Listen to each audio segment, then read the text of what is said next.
अभ्यास आहे. करत करत अभ्यास जगामध्ये होईल तुझ्या.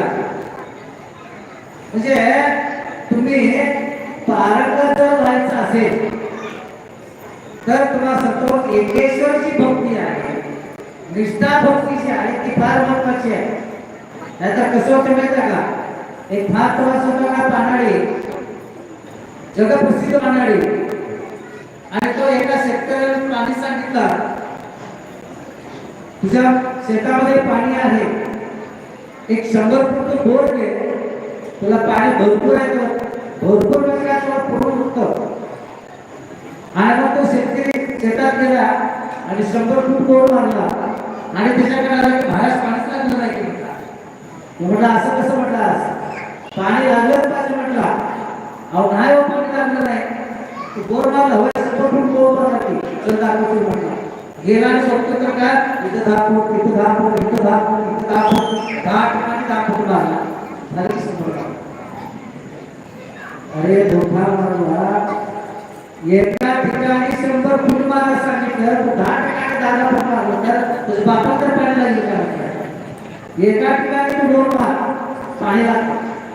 असं आध्यात्मिक जीवनामध्ये देखील एकेश्वर भक्ती जी आहे फार श्रेष्ठ भक्ती आहे. आणि असं केलं तर आपण तिथं जाऊ शकतो.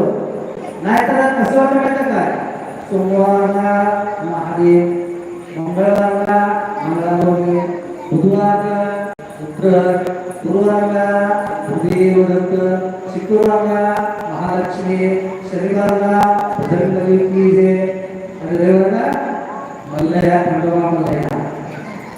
ठीक माहिती सांगा बघा.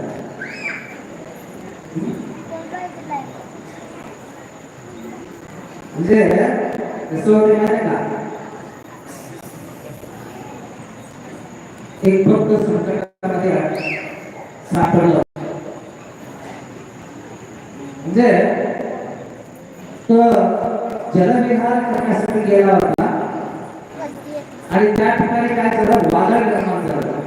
आणि वादळ निर्माण झाल्यानंतर ते ज्या नावेमध्ये बसलं ते नाव लागून बोलायला, नाव लागून बोलायला. आणि बोलायला लागल्यानंतर आता हे काय खरं नाही, संकट बंधन गणपत आठवण होते. मग ते असं आता काय राहत नाही, जगत नाही, आता भरून मारणार असं वाटलं त्याला.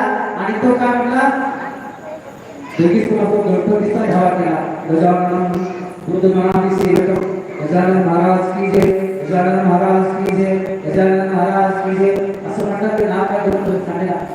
आता हे काय गजानन महाराज येत नाही म्हणतात. गजानन महाराजचा नावा करा, गजानन उठून आता जायचं म्हटले त्याला काय वाटणार, हे महाराज वगैरे नाही. मग त्याच्या बापाचा पण नामस्मरण करा, ओम नमः शिवाय, ओम नमः शिवाय, ओम नमः शिवाय, ओम नमः शिवाय. आता संकट उठून जाणार, त्या संकटात सरपडलेल्या माणसाला वाटलं ते संकट लवकर येत नाही. मग त्याच्या आधारकीचा दावा करावा लागला. ओम आदिशक्ती नमः, ओम आदिशक्ती नमः, ओम आदिशक्ती नमः. आदिशक्ती आता घ्यावा जाणार तोपर्यंत हे काय होतं, बजरंग आणि असं करत करत करत हे उठून नक्कीच जाणार दुसरा. असं करून कोणीच त्याच्या भक्तीला आलं नाही आणि शेवटी तुमचा कार्यक्रम हे ऍक्च्युअली दृष्टांत नाही आहे, हे आमचं तुमचं प्रसक्त व्यवहारात चाललेला नसतं. हे सध्या वर्तमानामध्ये आम्ही तुम्ही करतोय. खंडोबा बोलतो आम्ही एकेका माणसाला भेटू देते, मग ते निवडायचे नायका चिंचणी होऊ देते. ते नाही पावलं ते सोडायचं, दुसरीकडे जायचं. म्हणजे आमचं कुणावरच विश्वास नाही, कुणावरच कुणा स्वतःची श्रद्धा नाही. असं झाले की कुणा स्वतः आपल्याला पावलं नसतं. म्हणून आपण एकेश्वर भक्ती निर्माण केली पाहिजे आपल्या हृदयामध्ये. आणि ज्यावेळी एकेश्वर भक्ती पूर्ण होईल त्यावेळी त्याच्याकडे स्वतःची दृष्टी समोर दृष्टी होत असते. त्यावेळी जळीस काही काष्टी पासाने भगवून दिसू लागतो, नाहीतर भगवून दिसत नाही. आणि म्हणून पुढल्या वर्षी नाही, 1 महिना तुम्हाला सिद्धांत शिकामणी फार सुंदर ग्रंथ आहे. एवढं सुंदर ग्रंथ आहे ते की आपण कसं राहिलं पाहिजे, कसं जगलं पाहिजे, कसं राहिलं पाहिजे हे सगळं तुमचे जीव